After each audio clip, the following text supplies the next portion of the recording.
Do you pay attention to the cues that are going on around you? Well, you should. And I have a guest today that is going to tell you more, so don't miss out. Stay right here.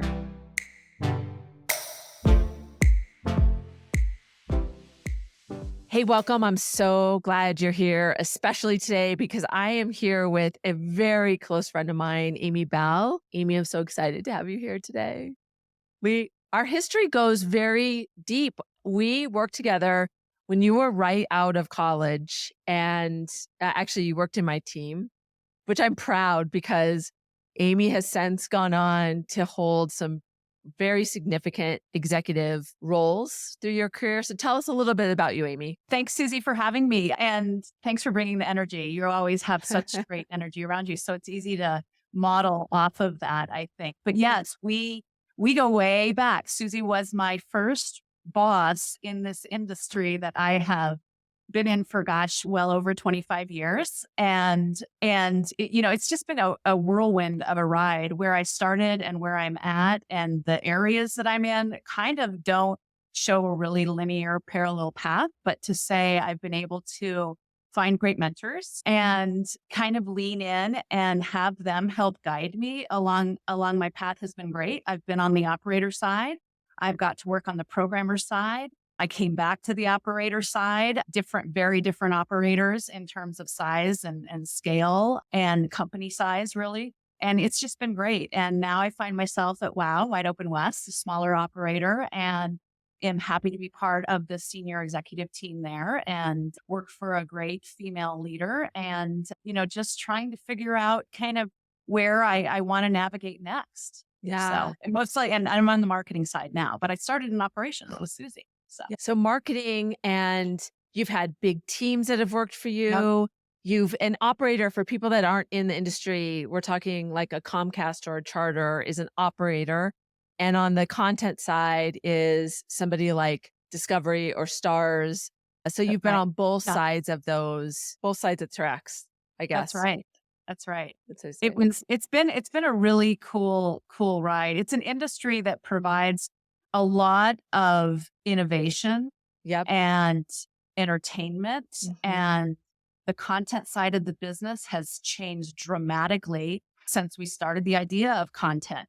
Just that idea was not even really part of the industry when we started. So, I remember one of the first things I did on the marketing side of the business was go into state fairs, the Minnesota State Fair, and we were launching the first high-speed internet service. And the demo of it all was that, don't do dial-up, do this. It's click and go kind of thing. And, the speeds were teen megabytes blazing fast or something like that. And so, yeah, that's how old I am and how long around. But the evolution of it all is really interesting, and I think that that's probably true for many industries out there, because if they don't evolve, they die. So Yeah. it's been a fun ride in this industry, no question. Yeah. And so your leadership has evolved too. Just Mm. like the industry has had such an evolution around technology, and so many industries have, your leadership as well. And one of the topics the topic I want to talk about today is feedback, and not just the typical feedback, but what feedback do we get that's not right out there? It's not words, it's observations, it's looking at nonverbals, and how has that been something I think over time for me, really understanding what those messages mean, what those signals mean, takes Mhm. time and experience. I Yeah. mean, what's that experience for you? I think the nonverbal is probably more important than the verbal, quite Ooh. honestly, because it's, when you walk into the room, you can feel energy. Anybody can feel the energy Mm. or the tone that's in the room. Are people quiet? Are they interacting? Is there a sense of lightheartedness about their banter or their discussion? Does it feel like people are sitting forward and pulled into their chair? Are they casual and sitting back? And so I think, especially when you're physically entering a room, you can take stock pretty darn quick. And you Mhm. can you can kind of guide how this discussion is going to go and where you need to start your energy level or your comfort level in terms of casualness or formality. And it doesn't always have to do with the level of people that you're working with, Yeah. in the company, meaning senior executives versus not. I've walked into several rooms where the senior executive is way more relaxed and informal than, a marketing manager or marketing coordinator who's starting out, for instance, early in their career. So I do think there's some nuance in the level of way you communicate with different levels that need different care and feeding. But I do think it starts the minute you walk into a room. With COVID, it's gotten harder because we're all at home. We're at home. And that was a big shift for me. And so, are there more people on camera than not? When you enter a call, do they come on camera because you're on camera? Like certain things like that certainly are cues now in kind of a virtual or a hybrid situation that we're in. And it's harder to read people, I think, today than the energy in a room. But I think there are still those little things that you can pick up on. Oh, I'd love to hear more about that. And what I heard from you is you're very intentional. You're very thoughtful and in the present when you walk in or you click into a meeting because you've learned over time how important those nuances of understanding the room are to your success in that meeting. Yeah, I think so. And I think it's also kind of if you feel like, there's this idea of be brief, be bright, be gone, Mm. or if there's this idea of, hey, let's explore. And those are two very, very different Oh, meanings yeah. and very different kind of ways people show up in a meeting. And so kind of knowing that or knowing even your intentionality about where you might want to guide it, because you might show up into a room that's be brief, be bright, be gone, but you need people to kind of be a little bit more comfortable and be a little bit more open to ideas and thought and imagination. And so trying to kind of change that dynamic, I think is a skill you learn. I don't know that it's always something that's inherent in people necessarily. I certainly am a different walking into a room now than I was 20 years ago.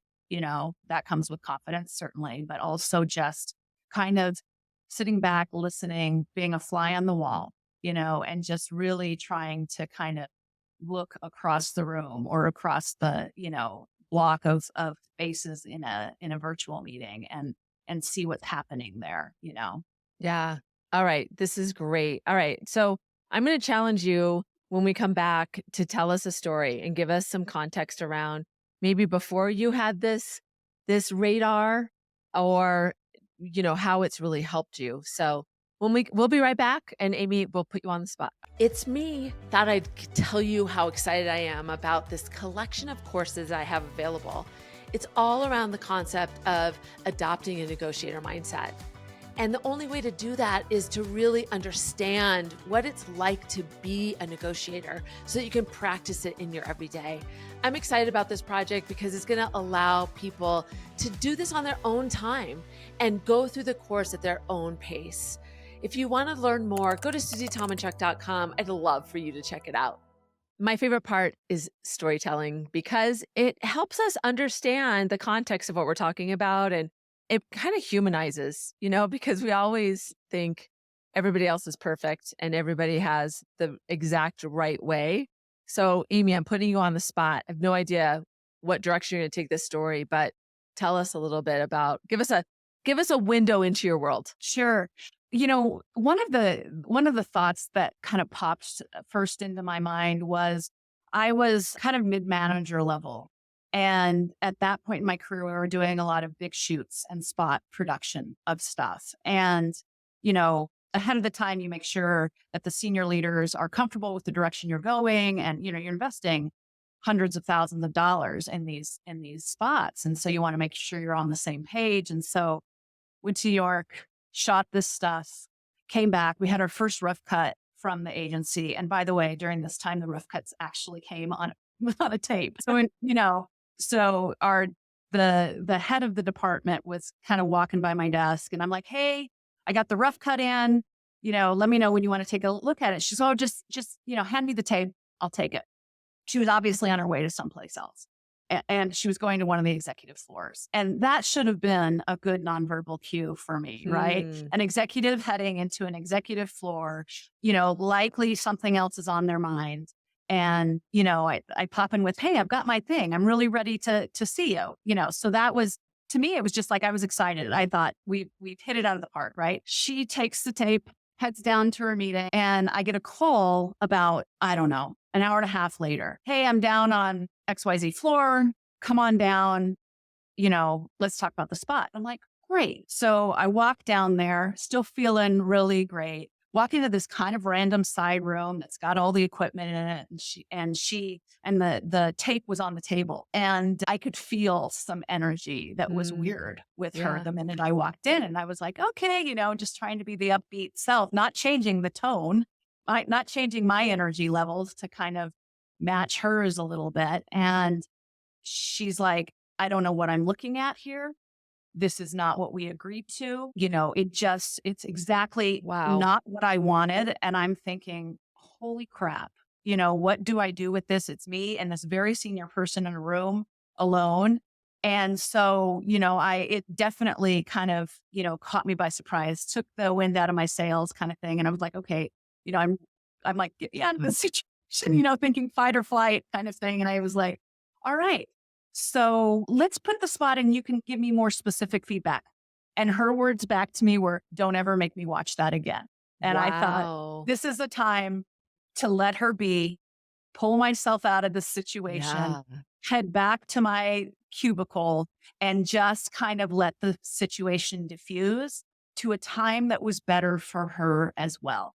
Because Mm, obviously, I hit her with something during a time, maybe it wasn't as much about the spot, maybe it was, but how can I kind of reset this, go in a bit later, saw her later, fast forward to the end. She had some specific feedback that was really actionable for us, and it wasn't the catastrophe that I thought she was projecting and that I was taking back. And so it was really, really a good learning experience for me to kind of read the room at right when you walk in, to kind of match that and try and not be so, you know, I guess positive when I know that the feedback's coming back in a negative fashion, kind of address the negativity in a way that felt like I was understanding her emotion at the time versus just, okay, let's just make it nice kind of thing. So that was a really interesting learning experience for me with a really senior person in the yeah. company,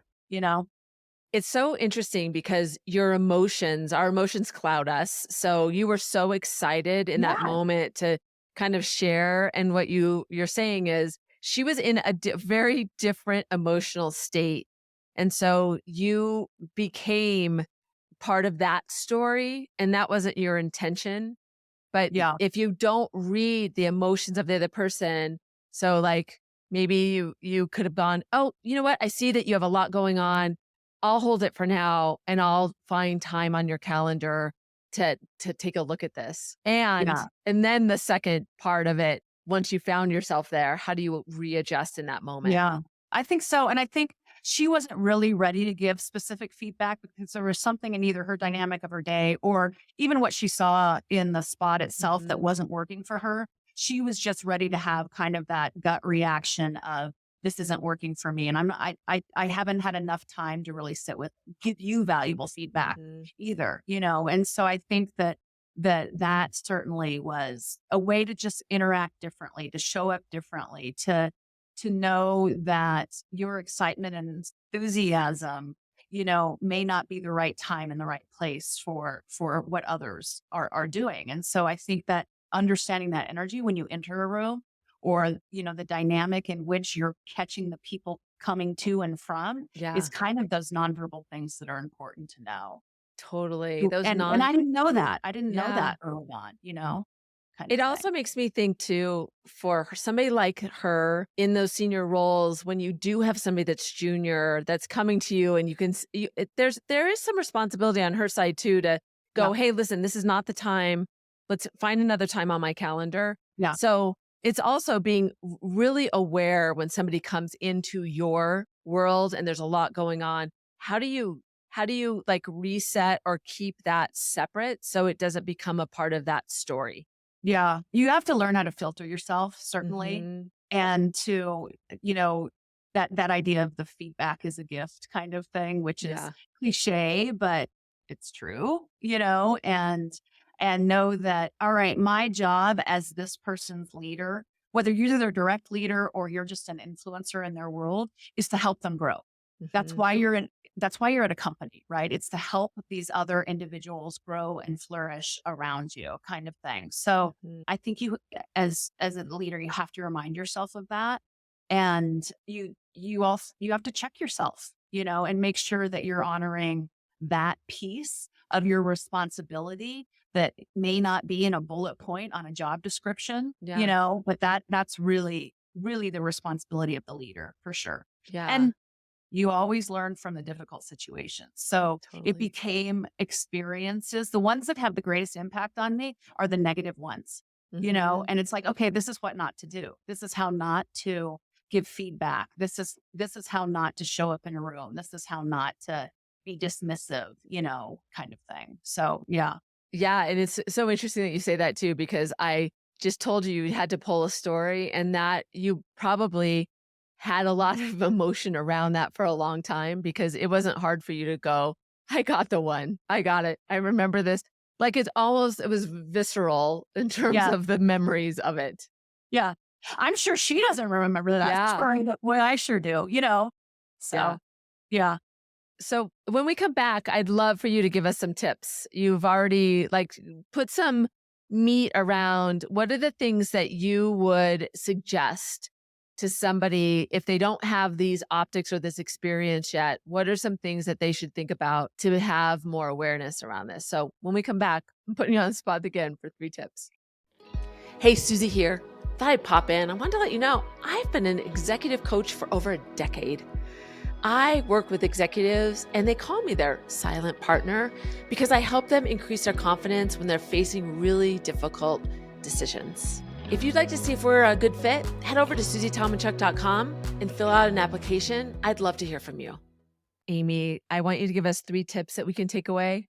So why don't you just start out? What's our first tip? For me, when I walk into a room, I immediately kind of survey the energy. So if I feel like this is a meeting that I'm leading, I want to get there first and then see how people are coming in. And if folks are quiet, if they're kind of not interacting with one another, how can I kind of serve as that, a little bit of that broth that gets them going to kind of, get that conversation started. So you don't have people just kind of sitting on their hands in the meeting. So knowing the energy is a great way to know how you need to modify how you're kind of going to turn the tone of this meeting or keep the tone of the meeting. Yeah. That's so good to make yourself shift into that instead of going what's the first thing I'm going to talk about or how is this going to go Yeah. down or even in your head sometimes when we're intense about an agenda that we're managing, but Yeah. just to allow that yourself that space to be really aware of your surroundings when you go. And I love that you said too, you get there early. Like that what are the things that will make sure that you're at your best? Yeah. Survey yourself Yeah. too. Yeah. Yeah. And you're feeling unsettled about something. Sometimes that's probably the hot button. That's the reason for the hot button. Like if it's a particularly contentious topic, or Yeah. that there's kind of people who aren't on the same page. That one to me, and I used to shy away from this. I used to want to do it last, push it last. To Yeah. me, I think you have to address it head on in a non-confrontational way. Say, you know what? I know we've got a Yeah. lot of things to discuss. One of the things that is getting in our way or that it really needs to be addressed up front is this. So we'll make sure we hit that.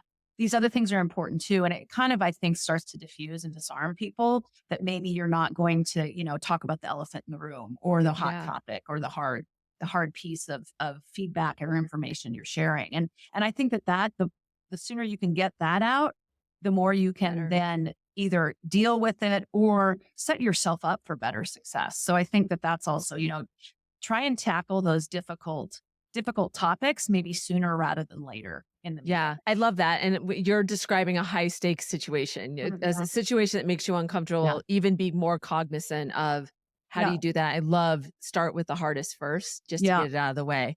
Yeah. So, all right, what's your second tip?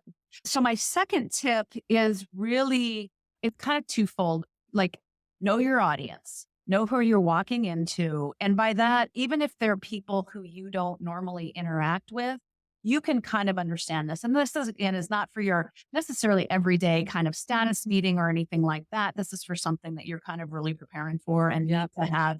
You need to drive the outcome of this, or you know what you need to have out of this. So knowing those people, and I think people are comfortable when they feel like they're in a group of people that they can relate to. Hmm. So mirror your communication style with them, Hmm. and know, do they seem a little bit more casual in their conversation with you? Or are they really formal? Are they people who need kind of some structure to where the meeting's heading? Or are they more creative free thinkers and want to just see how things unfold? So I think that that's really important, is knowing your audience and how they communicate with you probably is a little bit of the way that you want to mirror back to them to Yeah. make sure they're engaged. Yeah. Yeah. Mirroring Yeah. is such a great negotiation strategy. And you're also talking about how do you make them feel comfortable to get their buy in? And people Yeah. are 5 times more likely to be bought in if they feel a part of the process. And so what Yes. you're describing is how do you bring them into the process? How do you get them engaged? Yep. Yeah. And I think you can be a little bit vulnerable in it and say, Yeah. look, when we thought about this problem we're trying to solve, this is a direction we went. This feels Hmm. pretty good to us, but what's your point of view on Yeah. it? And kind of understand that, or say, I'm not going to lie, we're a bit stuck. We're stuck Hmm. in two different camps here. We've got to move it forward. So how do we get unstuck? How would you approach this? What are the things that are holding you up, kind of thing? And sometimes they feel a little bit, put on the spotlight for that. But I think if you can do it in a really conversational, kind of non-judgmental way, and sometimes it's even kind of putting it on yourself to get them to open up, hey, Yeah. I need help. Like, people Yeah. like to help in general, I think, Yeah. so I think that that's not a bad way to navigate that stuff. Love it. Love it. All right. What's your last tip? I struggle with this one sometimes. Maybe you can tell with this podcast. Brevity is clarity. Mm. So I think that if there's a lot of really complicated things you're trying to decipher and sift through, or communicate to people who aren't as close to it, you Yep. need to distill it down. You need to have 3 or so really succinct ways in which you're going to communicate what's important. Like, don't worry about all this other stuff, but here's what's important, and being crisp and on point, and using data when you can, or even if it's data that's not hard numbers, but hey, I did a quick survey and this was the general thought, or just this is what it tells me because of XYZ, and pointing to something.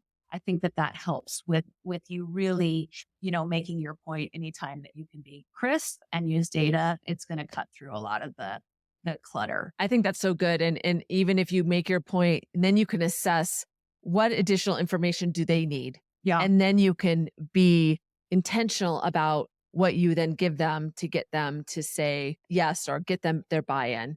It's so Yeah. good. Yeah, I think so. Awesome. All right. So I'm going to just repeat them. So number one was assessing the energy when you go in so you can figure out what you need to add to the soup. I think that's what you said. I thought Yeah. that was so great. Number two is how do you get them engaged? How do you get their buy-in?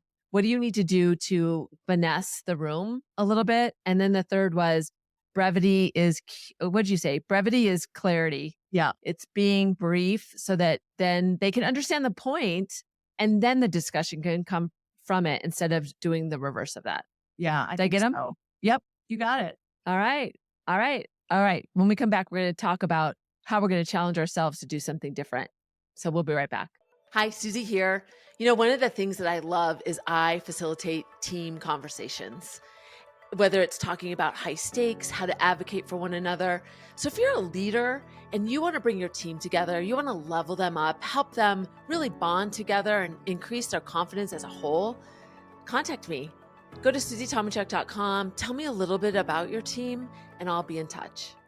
From this, Amy, what are you going to really focus on? I think it's probably that third one, Susie, and that's that brevity factor, making sure, you're bright and you're brief about it, and then open up the conversation from there.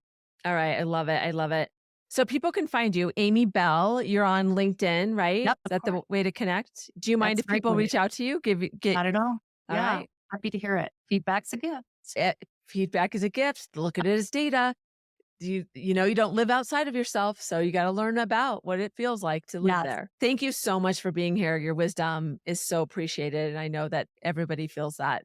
So thanks. Thanks, Susie. And don't forget that negotiation is more than a skill, it's a mindset. Until next time.